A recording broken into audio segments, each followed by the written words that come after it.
Hey there, it's Aviva from Elementor. Welcome back to How to Build a Blog in Elementor. In the last lesson, we got acquainted with the Elementor editor and learned how to customize our site using global styles.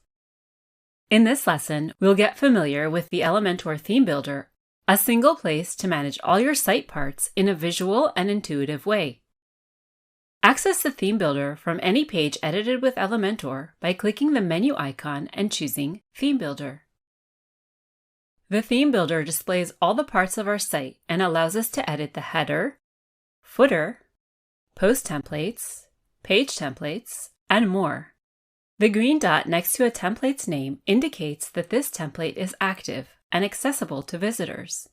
With a preview for each site part, it gives us a bird's eye view of our entire site.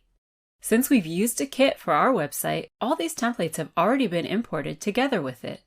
Cool! The panel on the left gives us a quick overview of the various types of site parts. Clicking on a specific template will show us a larger preview with additional information. For example, let's take a look at the archive templates. We can edit a template by clicking here, which will take us directly into the Elementor editor. Some kits include several options for the same site parts, giving us the freedom to style our site however we see fit. Our kit contains several archive templates, which we can use to display different types of archives, such as one archive template for a category and another for a tag. Since Xander plans to publish all his articles under one category, we'll go ahead and delete any unneeded templates. Click here to delete this template. Great! To add a new template for a specific site part, click the plus icon here, which will take us directly to the editor. Alternatively, we can click the plus icon in the top right corner, which will prompt us to choose a site part template.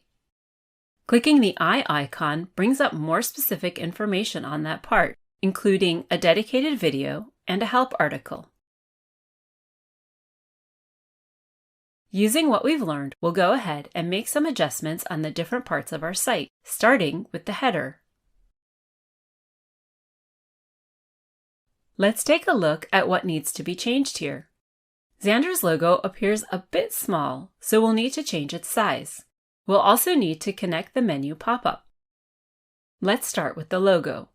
Click the logo widget to edit it. We can see from the icon here that it's dynamic and displays the image we set earlier as our site logo. Head over to Style, where we'll change the logo's width. Next, we'll switch to Responsive View to make sure that the logo looks great on different devices. We'll begin with Tablet View. If we don't enter a value for a responsive setting, it will acquire the value we entered in the bigger device view. This is because, in most cases, responsive edits in Elementor are inherited from the larger viewport or screen size down to the smaller viewport. So as we can see here, Tablet View has inherited the desktop view's value, which is displayed in gray. Next, we'll switch to Mobile View. Use the responsive bar at the top to navigate easily between devices, or use the keyboard shortcut Command or Control-Shift-M. The value is different from desktop and inherited tablet width because it has already been preset manually by the kit's creator.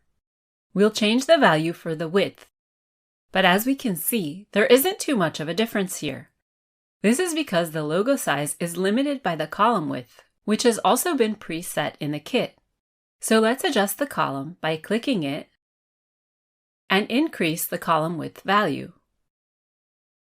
Now that we changed the size of this column, the logo has room to expand to its full width, but the remaining column gets pushed lower down in order to display its given width.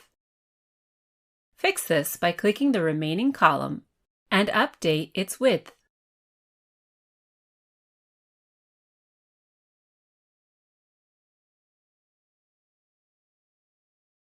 Next, we'll edit the menu. Click the menu icon. You'll notice this icon also uses a dynamic link, this time linking to an existing pop-up. Let's make sure it's connected to the right pop-up by clicking the wrench icon. And under Pop-up, type in Menu. and choose the correct pop-up. Click the wrench icon again to close it. Click Update to save our changes. Cool! Now that the header's done, let's take a look at the menu pop-up template and see if it requires any changes. Use the Finder to easily access it without exiting the Elementor editor. As we can see, this template also uses the logo widget. On the right, we'll find the Nav menu widget, which is pulling its links from the menu we created earlier in the course. This menu looks great, so let's continue to the site's footer. We'll use the Finder again, this time to navigate to the footer. Scroll down a bit and let's take a look at what we need to change here. We'll need to update the heading and text editor widgets with Xander's copy, as well as change this image.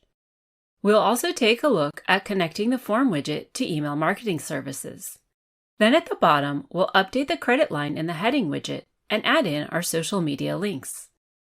So we'll start by selecting the heading and changing the title and the text editor widget content.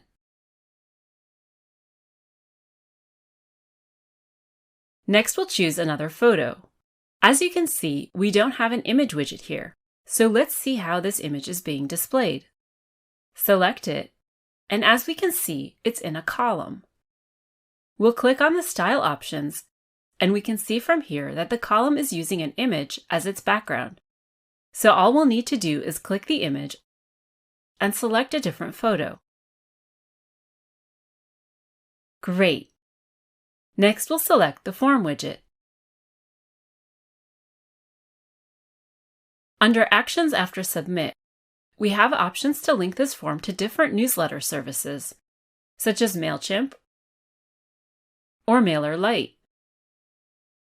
To find out more about integrating your email marketing service into Elementor forms, check out the link in the description. Select the heading widget to update the credit line. Like links, the title field can also use dynamic tags. It's set to display the current date, and by clicking the wrench icon, we can see it shows the current year, represented by the letter Y. Cool! We'll expand the Advanced section and change the text that appears after the copyright symbol.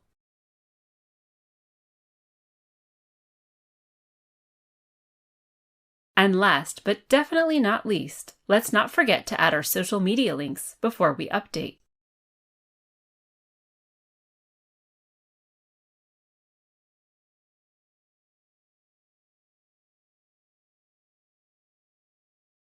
And that's it! Now you know how to use Elementor's one-of-a-kind theme builder to design and manage all of your site parts from one place.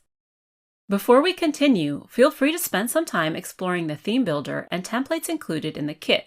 Then go ahead and remove any inactive templates, indicated by the gray status dot. In our next lesson, we'll cover the essence of our blog, creating and managing new posts. So click to keep watching. See you there!